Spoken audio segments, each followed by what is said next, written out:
There is no glory without scars. Blue and gold, we fight hard. And they know. Good morning, everybody, and welcome to this edition of Dose Leprechauns. I am Leprechaun Jason. Leprechaun Nate. And we've had a little bit of a hiatus, but we're back now in full force, and we have a big show planned today. We have a couple interviews, one of which we're waiting on this morning to call in. So if we get that special caller, we will switch over to that and proceed with the interview, and then we'll get back to the other stuff a little bit later. So we've been on break a little bit. The guys here at 5 Round MMA Studios have been, we've been on summer vacation, but we're happy to be back. It's only 34 days till Notre Dame football. Nate, are you excited? Yeah, I'm really excited. I've been waiting a long time for this. Yeah, I think we all have, and keep hearing a lot of different stuff about this year's team 128, but I think overall it should be a good season. Coach Kelly just announced yesterday that he's considering playing both quarterbacks. What do you think about that? I think it's a good situation because when we play teams like USC, Miami, good teams like that, we need both of the agility and the power of throwing and the power of positivity. Wow, bringing in a New Day reference. All right. I don't like the idea too much of two quarterbacks. I think if you have two quarterbacks, you don't really have one, but both guys are studs. I think it's crazy that both guys are Heisman contenders in Vegas. They both have some pretty decent odds.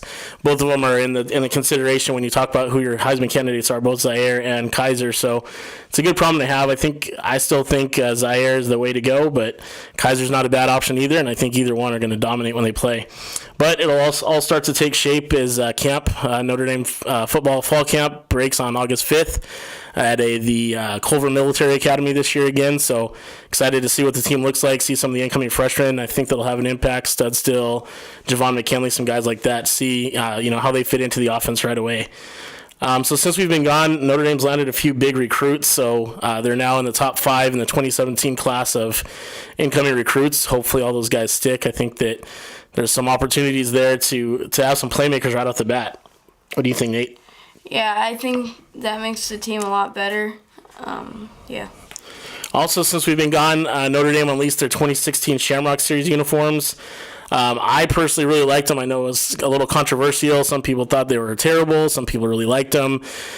I always like the Shamrock Series stuff. I'm going to buy it all anyways, but I think this year incorporating the God Country Notre Dame is really special to me because that's one of my favorite sayings that Notre Dame has. It goes back to the if you haven't been to Notre Dame, the entrance to the Basilica has a tribute to World War I, and it features God Country Notre Dame along with an emblem, which is all featured on the helmet and then also on the side of on the left and right side of the jersey, which I think it's a really cool tribute. And then the colors are Army colors, which we happen to be playing Army for the Shamrock Series. So I think that's a cool tribute to the team for the guys that are really out there literally putting it all on the line.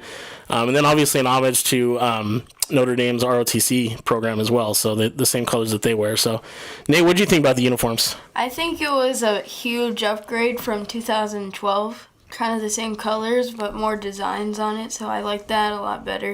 And I think it shows a lot of respect that we have for Navy, and I think that'll make people watch that game. Yeah, I mean, it's going to be a televised evening game in San Antonio, so obviously Notre Dame travels well, so I think that having it there, big contingent in Texas, I think will make a huge difference in the amount of people that show up.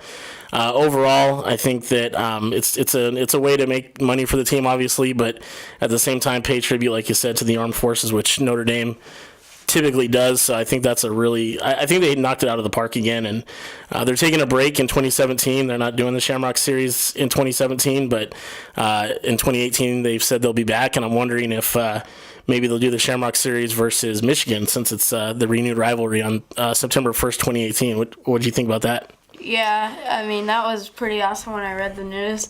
I think, like you said, I think they should do a Shamrock Series against them too. But I think it should be out here in California so we can watch Notre Dame beat Michigan. I like the way that sounds.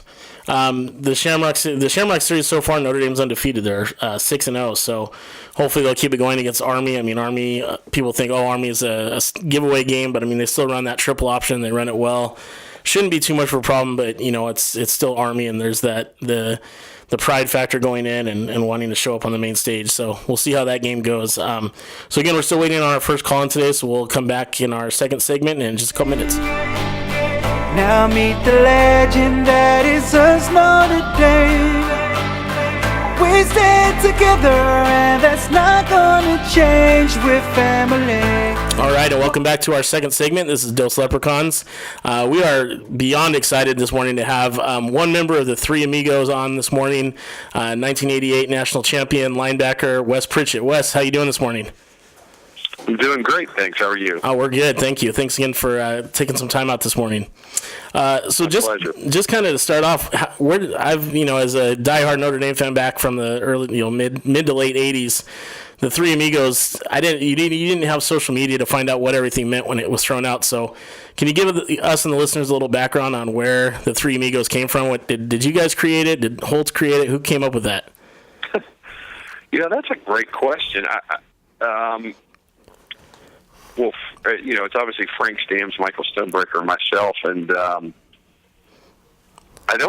the season started, I don't think we really called ourselves the Three Amigos, but sort of as the season progressed, we were always very good friends.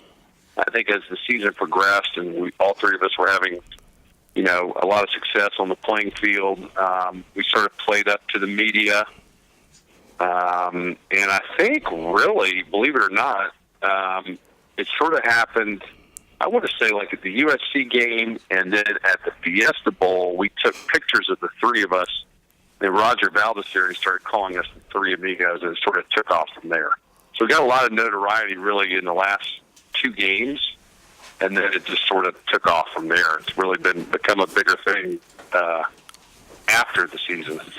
Yeah, that's kind of how it usually goes, and it's amazing that with like I said, without having the social media that we have nowadays, the instant gratification that was able to blow up so much. Because I remember there was shirts going out even out here in California where we're at. Even back in the 80s, there was people making shirts that said the Three Amigos with you guys on it, and of course I had to get one, and I think I still have it, but I just always used to love that they had that name for you guys. Well, yeah, you know what? You could take a picture of that, shoot it to me. I'll have one made. I never saw one. Yeah, I'll do that. I'll have to go back into the tubes of the storage. That's funny. Yeah, but look, I think it was a reflection really more than anything else. It sort of took off because looking back on the season, the three of us, just played very well, and we really did have. It wasn't like it wasn't a forced situation. We were very good friends, and were very integral parts of the success of the defense that year. Absolutely. Why did you choose Notre Dame?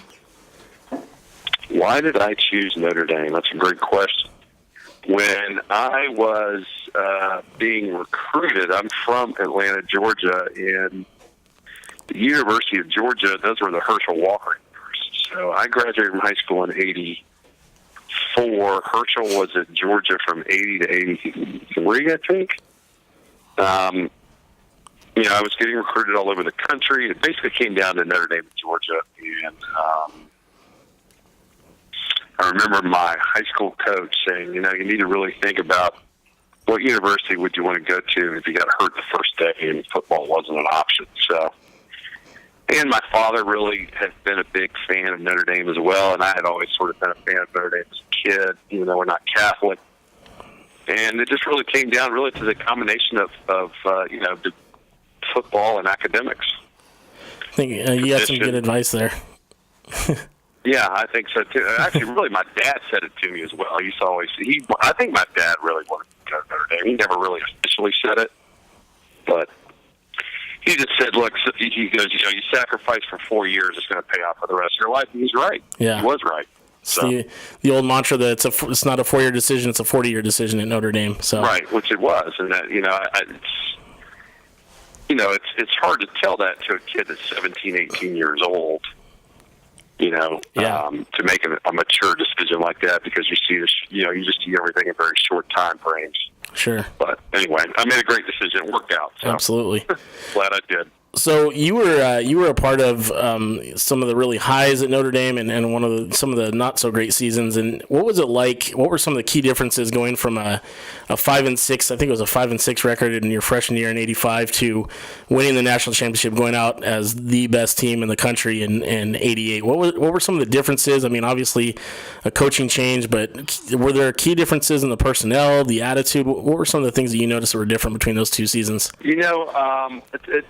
I've been asked that over the years a lot of times, and so I've had some opportunity to sort of reflect on it. I mean, I don't think there was really a difference in talent. I mean, I really believe when I was there, when I came to Notre Dame my freshman year, we were loaded. We had a lot of great players that went on to play in the NFL and had great college careers, NFL careers. I think it was really just more of an attitude. Maybe you can say it's a difference. The biggest difference is probably the coaching. Just the difference in Coach Holtz and Coach Faust. Coach Holtz really changed the way we looked at everything from the second he walked in. What our priorities were, how to play as a team, and just really ingraining in us the belief that we could win and how to win and believe in ourselves. Absolutely. I mean, winning is an attitude. You hear it, and it's cliche-ish, but you have to have winning. You have to have talent, obviously, but you have to believe in it. You have to have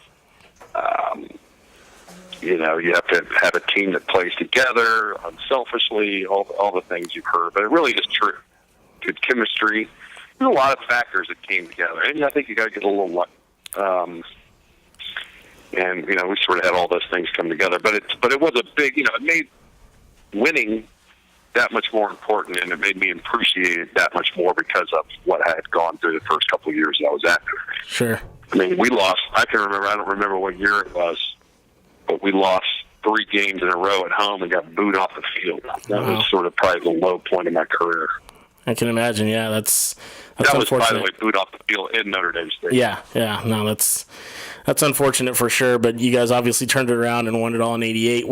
One thing I wanted to ask you about, what was your role? You hear about what Coach Holtz did in the during the Miami game and saying that he wanted to save Jimmy Johnson for him and all that. Do you remember that? What was your role? Did you get people fired up, or were you kind of trying to be a peacekeeper? What was your role in that whole scuffle that happened? Well, first of all, I'm not a peacekeeper. I'm very much emotional. I'm going to lead you into battle. I'm not going to follow you into battle. Okay. So when first of all, I had there was only a few of us that had played in the game in the Orange Bowl when Miami beat us 58-7 and blocked a punt and threw a touchdown pass with like 30 seconds left or a minute left. So I hated Miami. Let's just put that out there. We recently did some. They're doing a 30 for 30 on ESPN about the game and the rivalry, and so I just got to relive all this stuff. And they brought up some facts that I had forgotten, such as what Jimmy Johnson did at the end of that game. But there was definitely a lot of tension. They were the number 1 team in the country. I certainly, so the older guys, myself and Frank for sure, played in that game and remembered that game, remembered how they had run up the score, and they were sort of they were the mark of college football. I mean, they were on top. They were, the team that had won. I think they had won. I forget if they had won in '86 and '87, but they certainly. I don't think they had lost a game in 2 years. Wow. And they were number 1 at the time. We were, I think, number 4.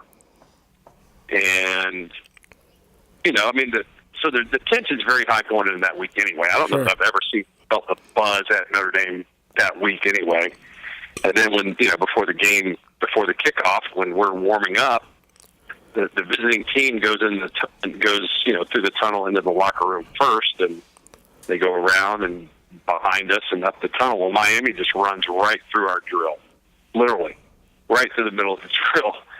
And I don't remember. I think it was Ned. It might have been Ned or myself. I don't know. I wasn't the first one, but I was with the first 3 that we just sprinted towards them full speed, and the fight broke out.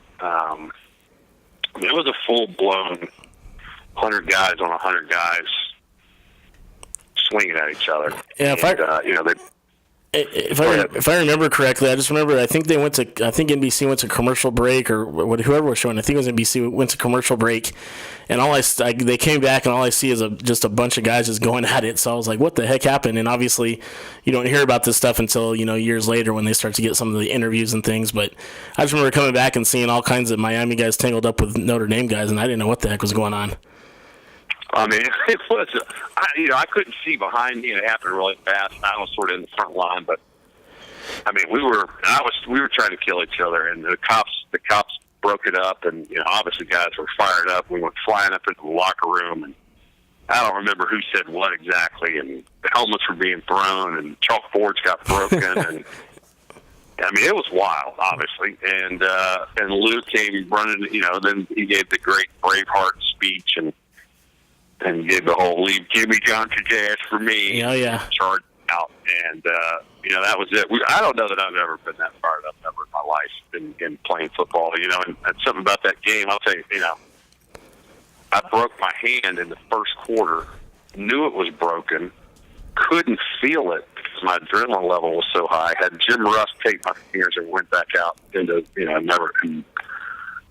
and played the whole game. And then I just remember in halftime, I came running in, sat there for a couple of minutes. All of a sudden, I realized my hand was broken. It was, started screaming. They had to put like a press on it, or I don't even remember what they did. They put like a cast and went back out. But we were fired up. That's awesome. Well, Miami is one of those teams that, just like USC, Michigan, it doesn't matter if they're up or down. You're going to get fired up to play them. So, hope Team 128 comes out with the same kind of intensity this year against Miami, because I think they're going to be a lot better than people expect with that quarterback coming back. So that's a cool story. I appreciate you shedding some light there.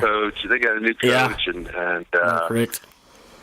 It's easy to hate them. Yeah, definitely. They're not. They had a swagger. They had Jimmy Johnson was the coach. I mean, that whole attitude, the way they played. They had great players.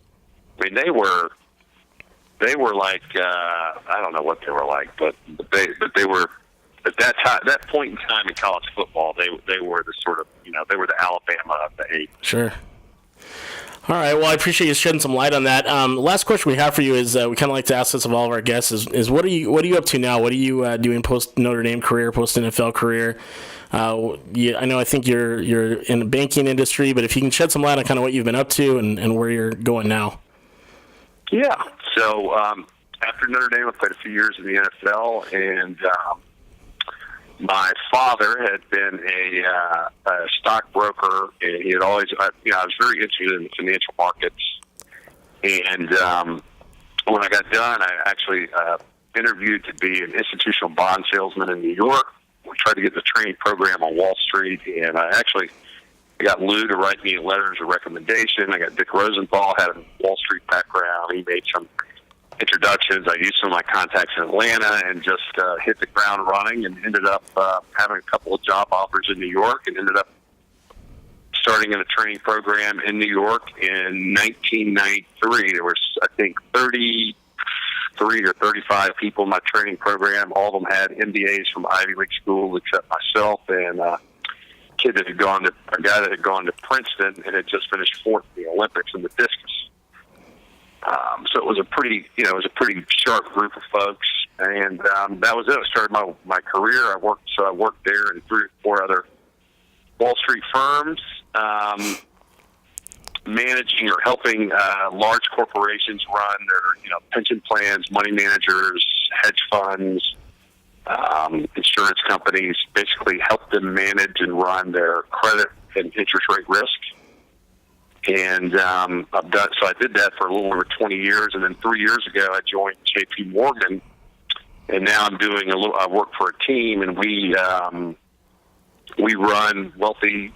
money for wealthy individuals, and we do some institutional stuff, but mostly 33 large families that are wealthy families that we run and do their sort of whole wealth management.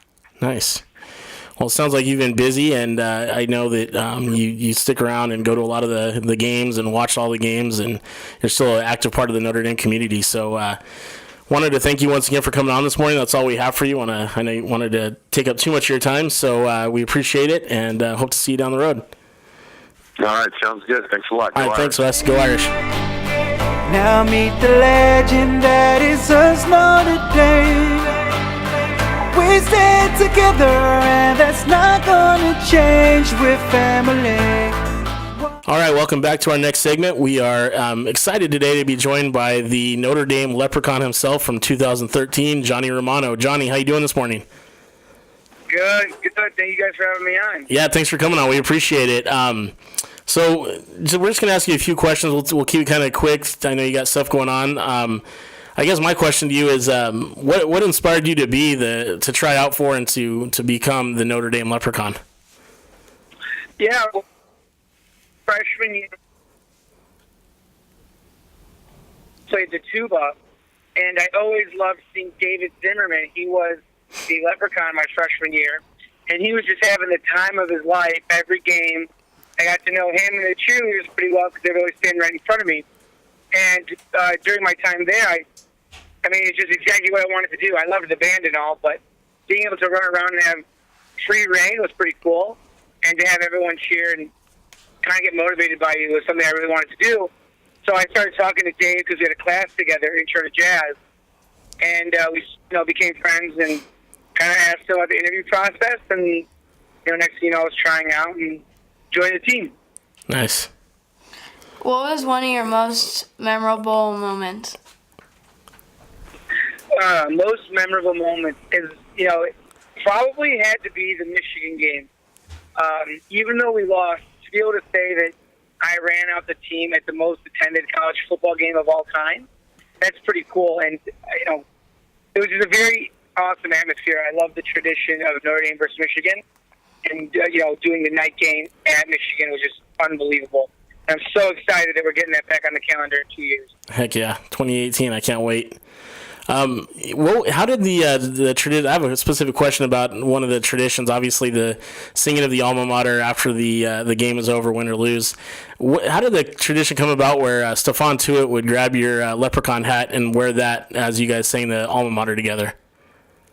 Yeah, well, Stephon's been my best friend, at my time in Notre Dame, and we always just planned about stupid things or funny things he would do when I became the Leprechaun. He was playing the field, and we always did all these things that were absurd, and we never actually got to do them, like celebrations after a sack, and we never did any of those. But one thing we did do was when I ran over, I think it was the first game, I ran over and gave him a chest bump or something, my hat fell off, and he just picked it on and put it up, and then he started getting all these pictures. And then he started just, from that on, he just did it every game. Nice. Yeah, that was always a funny moment to see. And then you would be right next to him, and it looked like David and Goliath type thing. I mean, he's like 7 foot tall. It looked pretty funny, but it was also awesome to see. Yeah, no, it's like a Dumb and Dumber thing. It was very funny. So you were, to me, I mean, obviously you see a lot of the Leprechauns on TV after the game at pep rallies and things, but you were one of the more active Leprechauns. It seemed like anytime you turned around watching any kind of Notre Dame special on podcasts or quick little videos or coming back from a commercial break on NBC or whatever, you got a lot of screen time. I mean, do you attribute that to just the rise in social media, or do you think that you did something unique, or what do you think that was attributed to? Well, I mean, I was a big fan of social media, I guess, beforehand. So when I, became the mascot and got the official reins to that, I just went all out. And it was just, for me, it was just super fun, being able to say the face of the university and represent Notre Dame. I just, every opportunity I had, whether it was, shooting a commercial for the ACC or, doing an ESPN special on St. Patrick's Day, or even down to, doing the Brady Phillips charity auction event, being an MC. I just wanted to do as much as I could because it was going to come to an end, right? I just wanted to be able to say that I did everything possibly during my time. So everything that I could do, I did, and never was really camera shy. So I guess that's probably why. And I was, I'm a bit bigger than all the other Leprechauns everywhere, so it's kind of hard to miss me. So is there any jealousy between you and John for him making the SI cover this past year? No.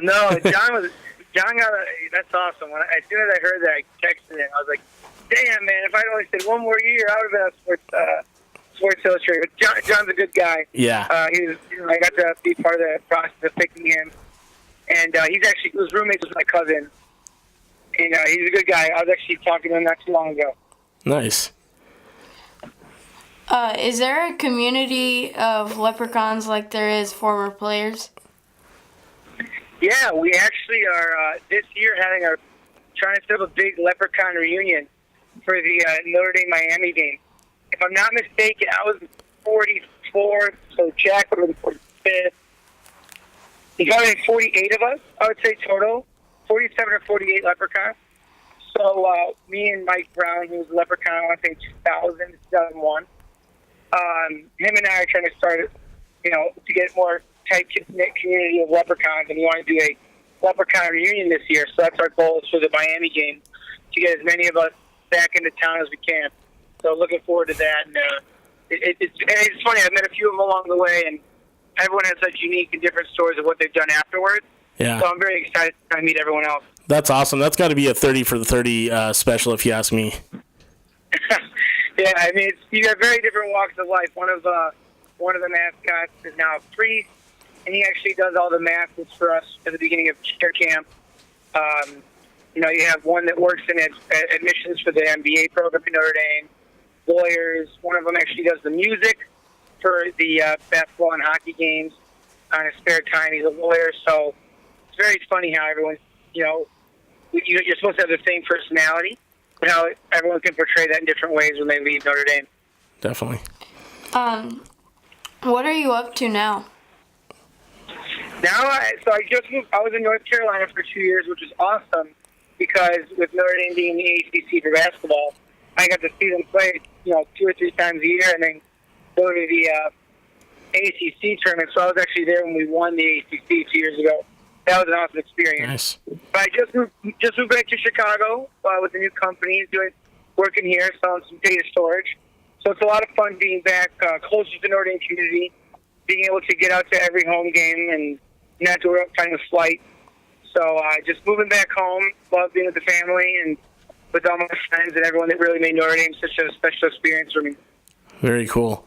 Well, that's all the questions we have for you this morning. I really hope you'll keep us posted on the Leprechaun reunion. I'd love to hear more about that, and hope we can maybe run into you in a game at Notre Dame this year. I'll be at the Duke game, so hopefully you can our paths will cross. No, yeah, absolutely. I'll keep you in touch, and shoot me a text whenever you come into a game. We'll be sure to catch up at a tailgate. All right, cool, man. Well, hey, thanks for the time, and we'll talk to you soon. Go Irish. Hey, thank you guys, and go Irish. Now meet the legend that is us Notre Dame. We stand together and that's not gonna change. We're family. Now, welcome back to our final segment. This morning, for our final interview, we are joined by former Notre Dame quarterback and former Notre Dame baseball player, Evan Sharpley. Evan, how you doing this morning? Fantastic. Thanks for having me on. How you guys doing? Great. We appreciate you coming on and taking some time out for us. So as I told you, this is a podcast that my son, my 13-year-old son, and I do together. He's interested in getting into the sports broadcasting world, and obviously he's going to go to Notre Dame where he's out of the family. So I'm going to let him actually ask the first question. Were you recruited for both baseball and football? Yes, that was Notre Dame was one of the only schools that was going to let me play both. So I kind of took that into consideration when I was going through the recruiting process on what school would let me pursue both of those sports. I was looking at Purdue, Michigan, Notre Dame, and a couple other schools, but Notre Dame specifically, and Ty Willingham and Coach Paul Maneri were very adamant that I'd be able to play both. And then kind of the mixture of athletics and academics was what put Notre Dame really at the top of the list for me. Nice. Yeah, it's pretty special to be recruited to play both. What would you say is your most memorable football experience? And then also, what was your most memorable baseball experience in your time at Notre Dame? Oh, that's a great question. I have a lot of great memories both on and off the field. There's something special definitely about the first time you walk into the tunnel. So the true freshman, that was something that was very special. But probably throwing my first touchdown pass was against Purdue. I threw to Duval Kamara, and then I had another one with Golden State. So that was kind of my first taste of playing quite a bit. You go from kind of being the big fish on your high school team to then being a small fish in a big pond at Notre Dame. So that was an awesome experience, being able to throw throw my first touchdown pass, even though it wasn't in Notre Dame Stadium. It's still pretty cool to kind of be in enemy territory and then hearing Notre Dame fans that were at the game cheering for you. So that was special to have my parents there for that. And then as far as baseball goes, I got to play a little bit as a freshman, a little bit as a sophomore, but had a really strong junior campaign. So hitting a home run and throwing a touchdown pass are both pretty special. But I would say probably maybe not necessarily one moment on the baseball field, but kind of that whole junior season of leading the team in a couple of different offensive categories, and it was just a great year for me. Nice.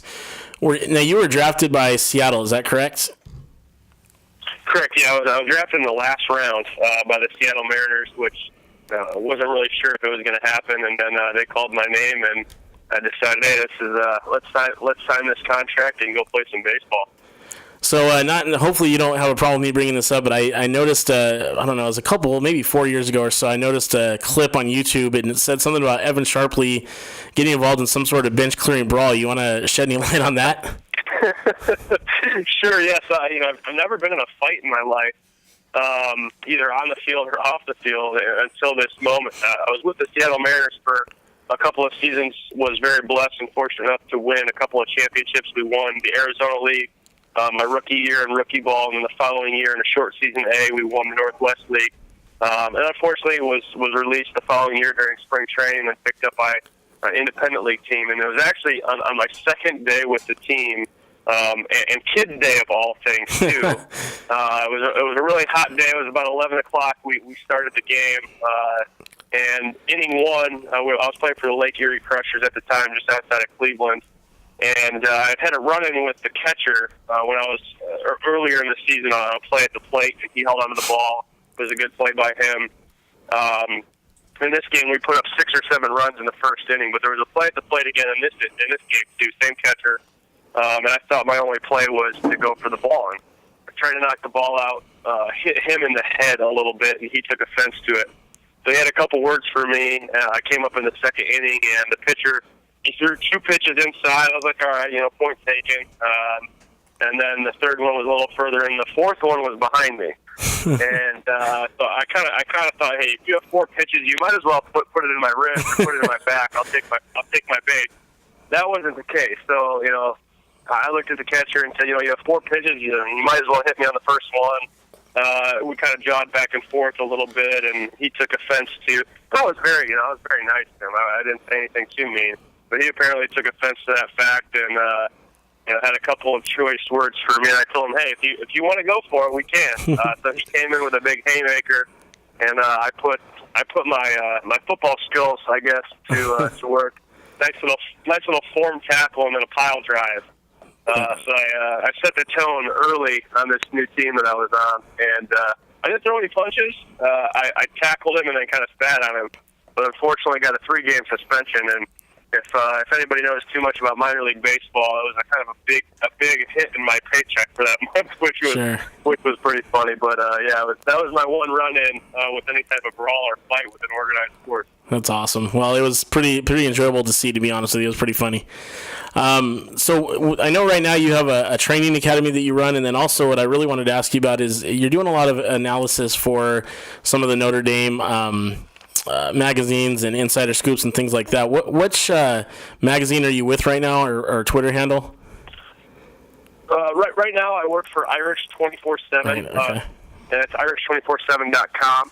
So I do analysis with them. We'll talk Notre Dame football. We'll talk a couple other things too off topic, but really kind of breaking down my take on what the season holds. We'll talk about depth chart. We'll talk about playbook. Kind of give you some inside scoop of when I played there too, which is I've been doing that for now about a year and a half, almost 2 years this fall.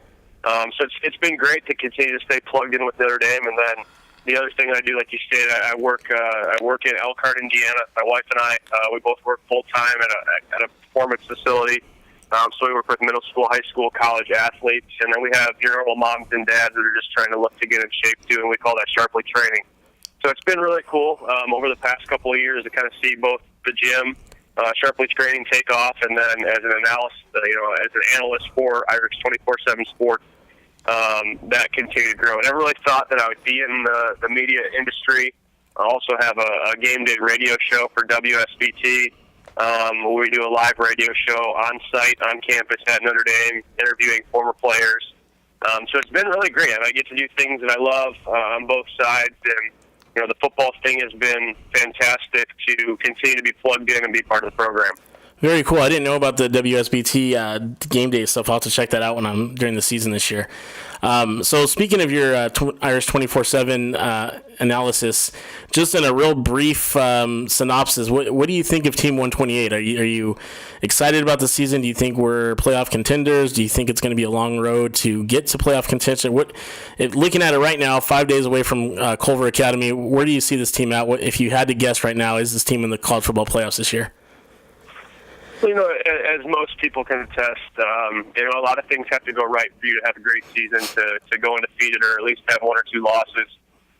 Probably in Notre Dame's case, trying to keep that one loss to get into the playoffs is going to be important without having a conference championship. The schedule, I think, if you look at it, at the standpoint right now, is favorable for them to make a run. Certainly, there are a lot of questions on the defensive side of the football. You have a lot of guys graduating. You have Jalen Smith gone, who's been a staple. Probably the best linebacker that I've seen since I've been alive in an Irish uniform. So you have to replace a guy like that. Certainly a lot of question marks. You don't know who the starting quarterback is going to be. I think regardless of who starts, Notre Dame is going to be able to score some points. They have a talented group of offensive linemen. I think that Perry Heastan's going to try to settle in with who's going to solidify the right side of the line. I think we have a good idea of who's going to be on the left side with Mike McGlinchey, Quentin Nelson, and then Sam Mustapher at center.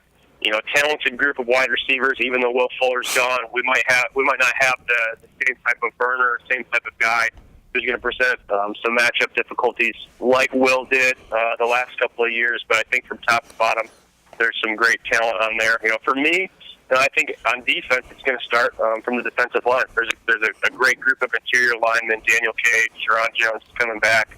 Jerry Tillery is kind of a question mark at 3 technique. Can he pick up where Sheldon Day left off? And then are we going to be able to see some edge pressure from guys like Andrew Trombetti or Jay Hayes, Isaac Rochelle at the big end? And then, like I stated, there's going to be a brand new group of linebackers. I think we're going to see a rotation. Niles Morgan probably at the middle linebacker position. Then you've got Asmar Bilal, Vera Martini, James Alawalu, Tavon Coney. So there's a lot of guys that can play. And then at the back end of the defense, I think the safety position is going to be strong. I'm looking for a big year from Max Redfield this year. Devin Studstill is a true freshman who I think is going to get some playing time. And then the corner position, Cole Lucas coming back. I think he's going to be very strong. And I think you're going to see Sean Crawford is going to kind of change how the defense looks as far as being able to play some more sub packages, play some nickel. Always very excited going into the season. You have to play the games. I think on paper there's a lot of potential.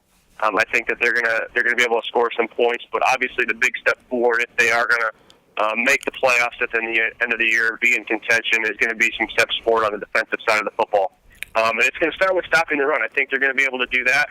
Just whether or not they're going to be able to defend the pass is kind of my question mark. But excited for fall camp to start next week and see what these guys have been doing throughout the summer. Yeah, I think excitement is the key word there. I think that this team has a lot of question marks, but at the same time, they're replacing a lot of those guys that left with some studs that just need to perform on the field. And I hope that my biggest thing is I hope Van Gorder simplifies the defense a little bit for some of these guys to just go out and play, pin their ears back and get after the quarterback and things like that. But I think your analysis right there was spot on. When people say the schedule's favorable, my only thought is that it's favorable, but everybody brings their A game plus against Notre Dame, and there's some sneaky, strong teams on that schedule with Miami and Mark Richt in there, and they got a good returning quarterback, and obviously finishing the season off in LA against the Trojans is going to be always tough. So I think it's favorable. I'm hoping that everything that you just said comes to fruition, and we're able to have this conversation again in January as they're getting ready for the the college football playoffs. So, but we'll see. 5 days away to see what this team's really all about. Yeah, looking forward to it. I think you hit the nail on the head. Always looking into the season. You could say the schedule's favorable. Like you said, when teams show up to play Notre Dame, it's their Super Bowl. They want to play well. I think a few of the teams on the schedule, you look at Michigan State, USC, you look at Stanford, The one thing that bodes well for Notre Dame, at least to this point, is they have some unproven players at quarterback. They're replacing some big names. But it's always a battle, and kids that come to Notre Dame, prospects and recruits that show up and play for the Irish. Listen, they know that every game is a big game. They're going to be nationally televised. These other teams, it could be make or break for their season. We can circle the Texas game. Charlie Strong needs a big win. He needs something to just solidify his job, and I'm sure that he's talking to his players and saying, listen, we've got Notre Dame coming in. What they did to us last year was embarrassing. And this is a statement game for them. So it's going to be exciting to see what happens. Labor Day weekend in September in Austin, to see who prepared throughout the summer and who's ready to play. Absolutely. All right, Evan. Well, hey, thank you so much for the time this morning. We're going to let you go. I know you have a lot of stuff going on, so we wanted to thank you once again for coming on, and hope to see you down the road sometime. Appreciate it, guys. Thank you so much. Have a good day. Have a good day. Take care. All right, well, that's going to wrap up our show this morning. Today's July 31st. Like I said, 34 days till Notre Dame football. As our followers know, we do a countdown as we get closer. So today was Dexter Juice Williams, one of our current running backs, and Vontez Duff, who was one of my favorites in the late 90s era. Real strong safety there. But yeah, we want to thank our guests this morning, Wes Pritchett, Johnny Ramano, and Evan Sharpley for coming on. We will be back next week, and hopefully we'll be able to bring you these podcasts a little bit more frequently. Want to thank the guys at 5 Round MMA for allowing us to use the studio. You can follow them at 5 Round MMA on Twitter. They also have a Facebook page you can like, and YouTube as well. So thanks to those gentlemen. And also wanted to announce that we're at 400 followers, so we wanted to thank everybody for the support. On Twitter. We really appreciate it. Hopefully we'll have an Instagram page coming soon. We also want to thank our sponsors at Right Time Heating and Air. And we will have some shirts and hats available soon. Better than yesterday, Athletics, BTY Athletics is going to be helping us out with that. So hopefully we'll be able to have those for you guys sooner than later. We want to thank Kyle Rinker for that. And that's pretty much it. Nate, you have anything as we close out? Trade deadline, even though it doesn't matter that much for the Angels. Have a good week, have a good weekend, have a good everything, have a good life, have a good year, have a good month, have a good everything. Alrighty. So next time we talk to you, Notre Dame will have already broken camp, and hopefully we'll have a better look at what this team's going to be all about. And until then, we'll say go Irish, and have a great week.